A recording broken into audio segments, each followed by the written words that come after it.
4차 산업혁명과 창업에 대해서 보겠습니다. 4차 산업혁명 시대에 왜 창업이 필요할까요? 4차 산업혁명은 우리가 이제 정보통신 기술, 흔히 ICT라고 그래요. 이 ICT를 기반으로 해서 여러 가지 융합이 일어나는 산업혁명이다라고 우리가 정의할 수 있고, 핵심은 융합입니다. 그 다음에 기기 또 기술 간의 이 연결이죠. 자, 4차 산업혁명의 핵심 기술 한다고 하면 이제 IoT, 스마트 홈이나 스마트 팩토리 그리고 자율주행차 이런 것이 되겠고요. 그리고 이제 빅데이터는 소비자 맞춤형 서비스를 제공할 수 있고요.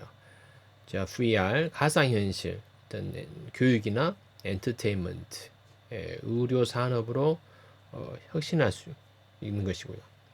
그 다음에 인공지능, 자동화, 그 다음에 챗봇, 데이터 분석 이런 것을 AI로 지금 가능해지는 것이고요. 그리고 이제 3D 프린터, 제조업하고 의료 산업에 혁신을 불러일으키고 있는 것이 바로 3D 프린터입니다.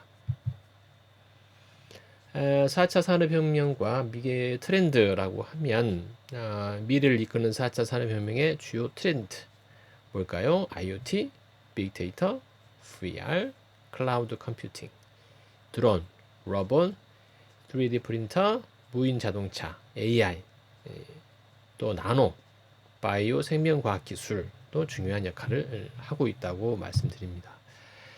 ICT 정보통신 기술의 트렌드가 변하고 있어요. 이게 다른 거와 융합이 되는 건데, 자, 4차 산업혁명 시대는요, 이 정보통신 ICT 트렌드는 초연결, 초지능, 초현실화로 빠르게 진화된다. 이 세 가지를 잘 기억하시면 좋겠어요.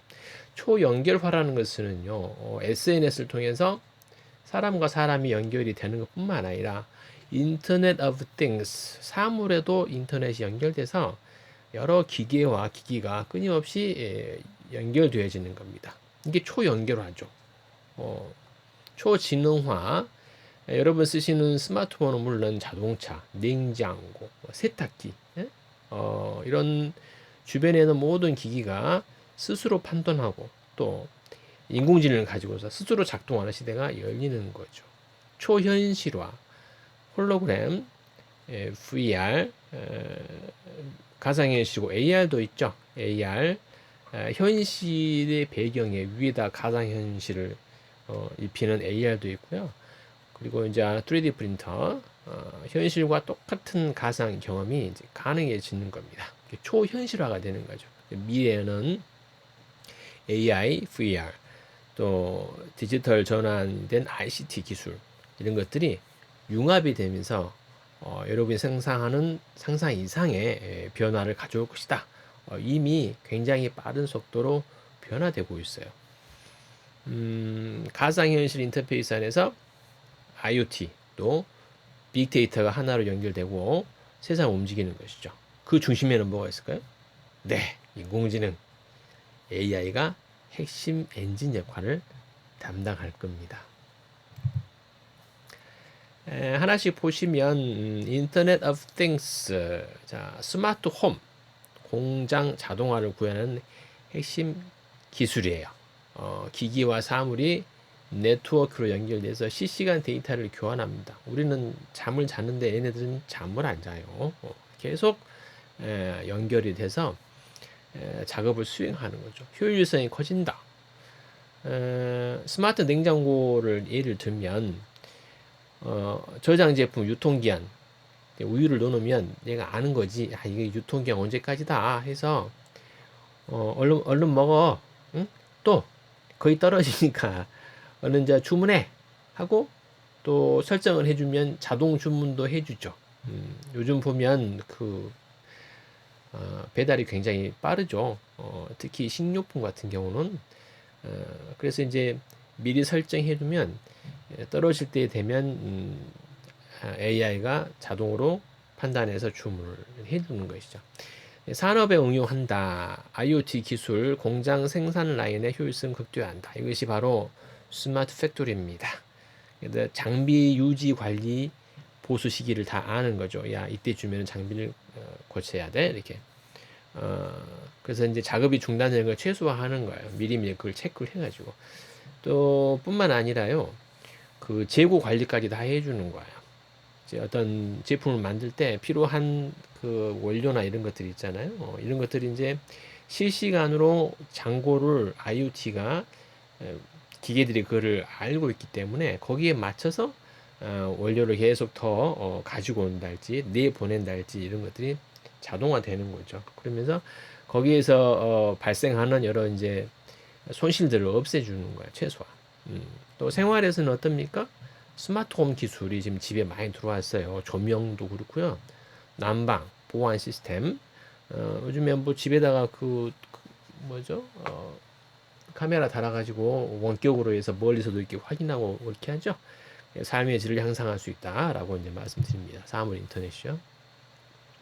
IoT에 관한 이제 여러 가지 설명들이 쭉 있는데요. 이런 것은 여러분 웹에서 찾아보시면 여러 가지 동영상 자료가 있어요. 그리고 이제 이 PPT 안을 제가 올려놓으면 이게 링크가 걸려 있습니다. 여러분 시간 되실 때 클릭해서 들어가 보시기 바라고요. 이것은 같이 한번 보고 봤으면 좋겠어요. 자, Introducing 아마존 고인데 아마존이 어떤 일을 하고 있냐면요. 4 years ago, we started to wonder, what would shopping look like if you could walk into a store, grab what you want, and just go?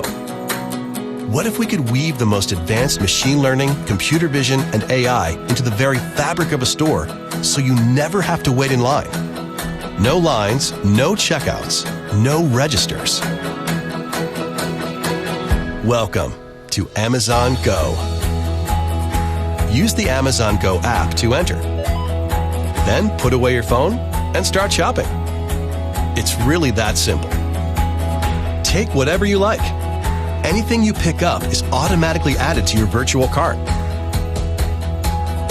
If you change your mind about that cupcake, just put it back. Our technology will update your virtual cart automatically. So, how does it work? We used computer vision, deep learning algorithms, and sensor fusion, much like you'd find in self-driving cars. We call it Just Walk Out technology. Once you've got everything you want, you can just go. When you leave, our Just Walk Out technology adds up your virtual cart and charges your Amazon account. Your receipt is sent straight to the app, and you can keep going. Amazon Go. No lines, no checkout. No, seriously.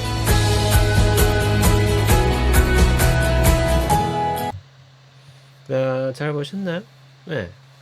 일반적으로 여러분이 물건을 사러 가면 가서 고르고 나올 때 그거를 스캔해가지고 바코드 다 이렇게 하고 그다음에 뭐로 결제할까요? 하면은 여러분 저기 포인트 적립 이렇게 하고 그다음에 카드 뭐 해서 이렇게 하고 하죠. 근데 이제 아마존에서는 그 IoT 기술, AI 이런 핵심 기술들로 다 동원한 거예요. 그래서 본인 스마트폰에 있는 QR 코드만 스캔하고 매장에 입장하면 그때부터 추적이 되는 거예요. 어떤 물건을 이렇게 골랐는지 다 추적이 되고 그냥 담아서 나가면 본인이 결제해오는 그 결제 시스템에다 그냥 결제가 띵동 나가는 거죠. 그럼 뭐해?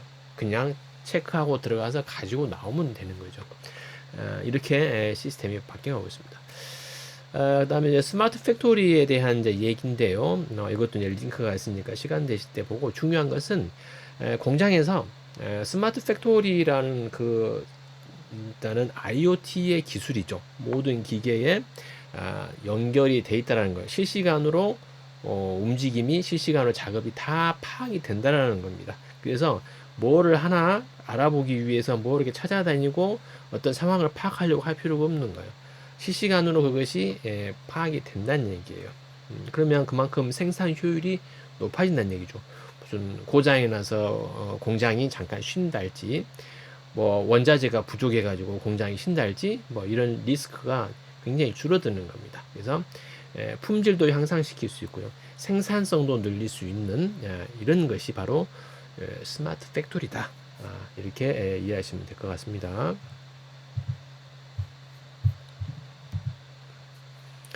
그 다음에 이제 빅데이터에 대한 얘기인데요. 소비자 행동을 분석해서 그 맞춤형 서비스를 제공한다라고 하는데, 단순히 빅데이터 하면은 뭐 대규모의 데이터라고만 할 건 아니고, 여러분들이 이미지, 음성, 영상, 그 다음에 비정형 데이터를 다 포함한 것이 빅데이터죠.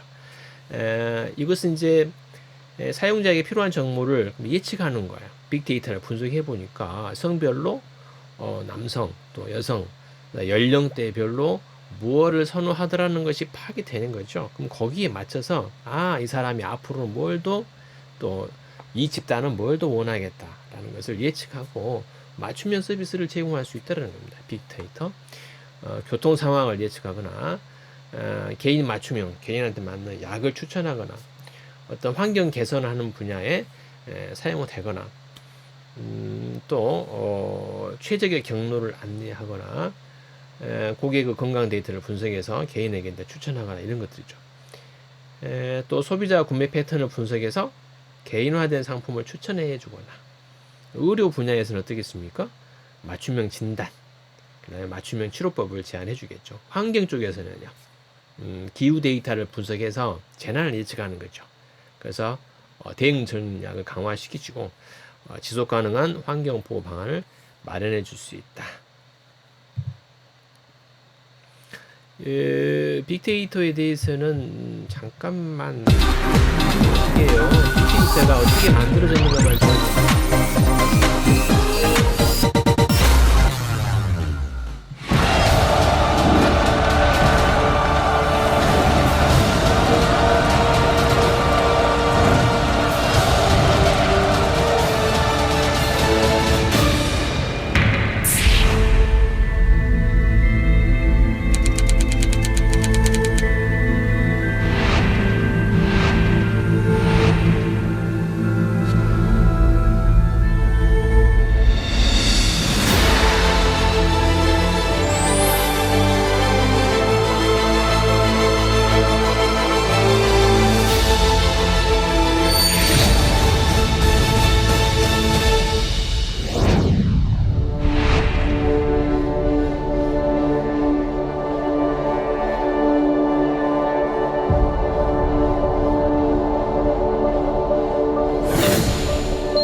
빅데이터, 여러분들은 어떠한 자료를 분석을 해서 어떠한 세상을 만들고 싶으십니까? 한번 생각해 보세요.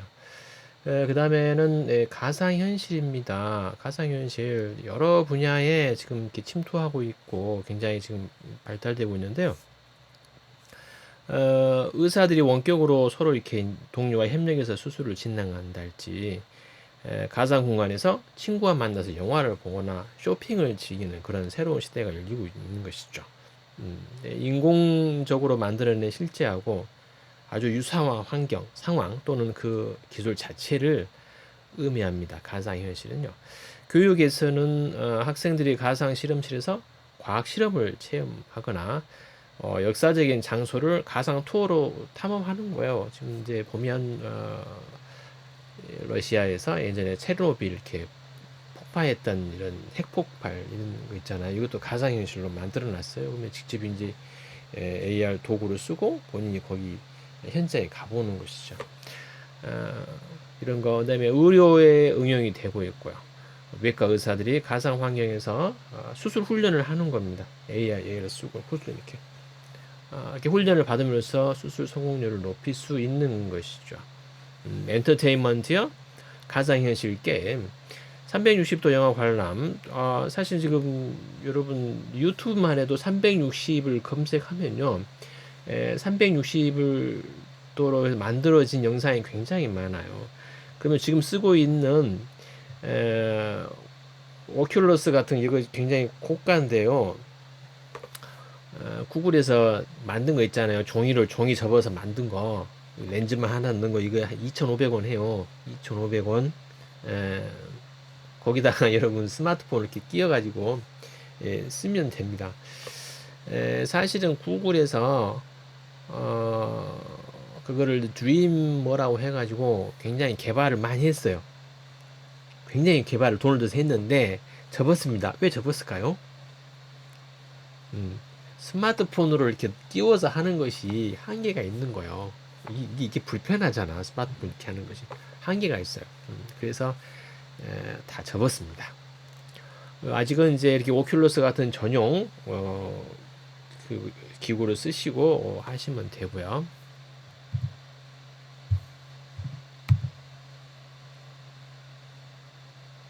이제 이것은 가상현실에 대한 얘기가 쭉 나오고 있는데 시간이 되실 때 이 링크가 있으니까 들어가서 보시기 바라고요. 그 다음에 인공지능입니다. 인공지능이요. 최근 온라인 쇼핑몰에서 인공지능 에이전트가 방문 목적 또 필요한 물건을 질문하는 거야. 쇼핑몰 인공지능이냐?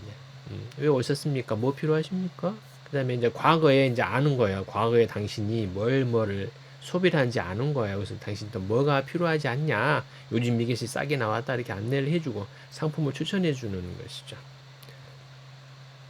자, 자동화. 기업체에서는 AI 기반의 챗봇을 활용하죠. 요즘 많이 그 고객센터가요, AI 기반으로 돌아갔어요. 요새 전화로 하지 않고 챗봇으로 많이 하죠. 스마트폰으로 이렇게 하면 챗봇이 나와요. 그래서 연결을 하면 뭐 몇 개 고르라고 나와있죠. 질문사항 고르면 계속 꼬리에 꼬리를 물고 AI가 거기서 답을 줍니다. 어쩌고 저쩌고 저쩌고. 요즘에 이제 그런 시대로 계속 변해가고 있고요. 의사 결정하는데도 AI를 통해서 대출 신청을 심사하고 투자 리스크를 분석을 하고 있습니다. 또 창의적 응용에서는 AI로 예술 작품도 만들고요. AI가 음악도 만들고 그림도 그리고 하는 지금 시대가 됐죠. 여러 가지 창작 도구로 지금 이용되고 있고요. 새로운 컨텐츠를 AI가 만들어내고 있습니다. 여러분 보시고 있는 오른쪽 그림도 AI가 그려준 그림입니다. 인공지능 대해서 그려줘 하니까 이렇게 그려준 거예요. 이 보면 이제 인공지능이란 하고 이렇게 나와 있습니다. 이것도 시간 되실 때 들어가서 시청을 해보시면 이런 것이 인공지능이구나 라고 이해하시는 데 도움이 좀 되실 거예요. 3D 프린터예요. 3D 프린터가 단지 이제 뭐 자그마한 시제품을 만드는 거에서 넘어서 요즘에는 햄버거나 피자, 음식 제조에도 활용되고 있습니다. 그리고 오래전에 3D 프린터로 중국에서는 집을 지었어요. 그러니까 이제 시멘트 몰타르를 이렇게 쭉 지나가면서 3D 프린터가 이렇게 적층하듯이 해가지고 집을 지어요. 이제 제조업에서 혁명이 나타난다. 맞춤형 부품 제작. 그러니까 이제 부품이라는 것은 이제 여러 대량으로 할 때는 그 몰드를 만들어서 찍어내면 되는데 맞춤형으로 할 때는요 그 몰드로만 한다는 것이 굉장히 돈이 많이 들죠. 그런 것은 이제 3D 프린터로 만들어내는 거야. 신속한 프로토타입 생산한다. 그래서 제조업 쪽에서의 생산 과정을 혁신시키고 있습니다. 뭐가? 3D 프린터가요. 건축 분야에서는 건축물 일부를 프린팅 기술로 제작을 해요. 그러면 비용 절감, 공사 기간이 단축된다. 의료 분야에서는요, 인공장기, 맞춤형 보철을 3D 프린터로 제작을 하는 것이죠. 의료 기술의 새로운 가능성을 열어주고 있습니다. 뭐가? 3D 프린터가요. 여기 잠깐만 봐보겠습니다. 원하는 모습 그대로 물건을 출력하는 3D 프린터. 이제 집을 짓는 수준까지 기술이 발전했습니다. 국내 한 업체가 2층 건물을 3D 프린팅 기술로 완공했는데 시간과 비용이 얼마나 들었을까요? 보도에 홍성욱 기자입니다. 경기 김포의 한 사무실. 평범한 2층 건물. 내부 역시 일반 사무실과 다르지 않습니다. 그런데 특별한 점이 하나 있습니다. 이 2층 사무실의 기본 뼈대는 3D 프린터로 만들었습니다. 기본 뼈대를 만드는 데 걸린 시간 단 4일밖에 되지 않습니다. 면적은 30평 99제곱미터. 3D 프린터로 만든 기역자 벽체 10개를 사용해 건물의 기본이 되는 골조를 세웠습니다. 나흘밖에 걸리지 않은 기간도 기간인데 비용 절감은 더 놀랍습니다. 2층 사무실을 짓는 데 들어간 비용은 8,300만 원. 창호와 바닥, 전기 등 내부 공사가 전체 비용의 90% 이상을 차지하는데 기본이 되는 골조 공사는 단 2명의 인원으로 700만 원도 들지 않았습니다. 최근에 그 인건비하고 자재비가 너무 상승이 돼서 그 공사 비용이 많이 증가가 됐죠. 그래서 지금 이 3D 프린팅을 이용해서 공사를 하게 되면 사실상 일반인들이 자기 집을 지을 때 부딪히게 되는 많은 진입장벽들이 많은 부분이 해소될 수 있을 거다 이렇게 생각을 합니다. 문제는 법이 없다는 겁니다. 관련 인증과 안전기준, 규정이 마련되어 있지 않아 사람이 주거하는 건물을 상용화할 수 없고 만들어도 표본에 그칠 수밖에 없는 게 국내 현실입니다. 여러 가지 어떤 규제 사항들이 있는데 우리가 속히 이런 걸림돌들을 제거해야지 우리나라의 활성화뿐만이 아니라 세계 시장을 선도할 수 있을 것으로 생각됩니다. 자, 3D 프린터로 해서 건물을 짓는데요. 근데 주택에는 적용을 못한다. 왜? 건축법에 안 맞거든요. 그러니까 우리가 아무리 좋은 기술을 하고 발전을 한다 해도 법이 제도화가 따라주지 못하면 힘들어요. 그 한 예를 제가 말씀드리면 여러분 자동차가 지금 독일, 벤츠, 아우디 이런 차가 세계적으로 가장 좀 성능이 좋다 이렇게 알고 있잖아요. 근데 사실은 자동차는 영국에서 먼저 만들었어요. 그러니까 증기자동차 산업혁명이 영국을 중심으로 일어나면서 증기기관이 발달이 생기게 되고 그것이 자동차에 이용이 됩니다. 그래서 자동차는 영국에서 먼저 만들었어요. 근데 독일에 밀립니다. 그 이유가 뭘까요? 자, 영국은 자동차가 속도를 마차가 달리는 속도로 제한을 했어요. 마차가 달리는 속도가요 시속 10km예요. 그러니까 자동차의 속도 제한을 10km로 규제를 해요. 10km. 영국에서는요 빠른 자동차가 필요가 없는 거예요. 근데 독일에서는요 아우토반이라는 도로를 뚫어놓고 무제한 도로를 뚫어놓고 야 무제한으로 달려 그러는 거야. 그러니까 빨리 다니는 고성능 차량을 독일은 만들려고 노력을 한 겁니다. 그래서 고성능 차량이 독일에서 이렇게 만들어지는 거야. 그러니까 법, 제도화가 그만큼 얼마나 중요한지, 우리가 사업도 발전하고 각종 발명품이 상용화되기 위해서는 제도화가 뒤따라줘야 된다. 이런 말씀을 드리고, 지금 3D 프린터도 같은 맥락에서 제도화가 필요한 거죠.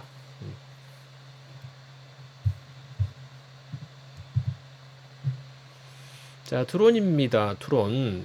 예전에는 단순히 그 장난감 정도로 생각했는데 요즘에는 물류, 그 다음에 농업에 쓰입니다. 농업에요. 여러분, 그 벼에 농약을 할 때요, 요즘 다 드론으로 해요. 드론으로. 그 넓은데 쑥 해가지고, 그 다음에 재난 대응하는 데 쓰입니다. 드론이 여러 군데. 자, 보시면, 원격 조종되는 무인 비행기, 이 드론이 일상 속으로 깊숙이 들어오고 있습니다. 각 잡힌 군무로 화려한 드론쇼를 선보이고 또 접근이 어려운 지역의 배송에도 쓰이지만 치명적인 테러 무기가 되기도 합니다. 이 드론이 바꿔가는 세상, 선재희 기자가 취재했습니다.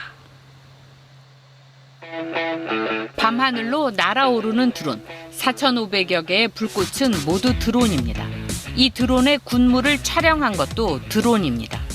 많은 대수를 동원함에 따라서 안전상의 이슈라든지 그리고 그 많은 드론 기체들이 보유하고 있을 기술적인 리스크라든지 그런 것들이 실시간적으로 계속 체크를 하고 하이테크 기술과 사람이 하나 되어 이뤄내는 종합 예술. 그러나 전장에선 그 어떤 무기보다도 무서운 무기로 변신합니다. 드론은 불과 70m 정도의 상공에만 올라가도 사무실에서 얘기를 나누는 정도의 소음밖에는 들리지가 않습니다. 그러니까 소음이 들리는 순간 이미 죽은 목숨이거든요. 거기다 자폭형 드론 한 대가 50만 원 정도로 K9 자주포 포탄 한 발 값이면 자폭형 드론 9개를 만들 수 있습니다. 미군도 최근 중국의 대만 침공 계획에 대비해 대만 해협에 수천 대의 드론을 배치해 중국군의 공격을 막겠다는 입장을 밝힌 바 있습니다. 드론을 조정해 상대방의 골대에 넣으면 득점하는 신개념 축구도 나왔습니다. 이미 드론 축구 세미 프로리그가 결성됐습니다. 직접 해보면 이게 드론이 날면서 부딪히는 게 진짜 재밌거든요. 약간 게임보다 재밌는 것 같아요. 경찰과 소방에서도 드론은 필수입니다. 특히 인명 구조의 드론의 역할은 결정적입니다. 구조대원들이 직접 들어가서 이제 일일이 확인하고 했어야 되는데 이제 그런 역할들을 이제 드론들이 이제 대신 하는 거죠. 드론을 통한 물류혁명도 가시권입니다. 올해부터는 전국의 14개 지자체에서 드론 배송을 상용화하는 테스트를 시행하고 200곳에서는 실제로 드론 배송을 누릴 수 있을 것으로 기대됩니다. KBS 뉴스 선재입니다. 자, 오늘 끝으로 새로운 일자리 창출에 대해서 조금 되긴 했는데, 토마스 프레이가 4차 산업혁명으로 인해서 전 세계 일자리 절반이 사라질 것이다 예측했어요. 근데 이제 핵심 내용은 일자리가 사라지고만 없어지는 것만 끝난 게 아니라 새로운 일자리가 만들어진다는 겁니다. 새로운 일자리가. 근데 이 새로운 일자리가 어디에서 창출될까요? 네, 4차 산업혁명 새로운 거에 의해서 많이 또 생겨난다는 얘기입니다. 시간 되실 때 그 4차 산업혁명에 대한 이 강의를 미래혁명, 미래직업이라고 있죠. 를 한번 시청을 해보시길 바랍니다.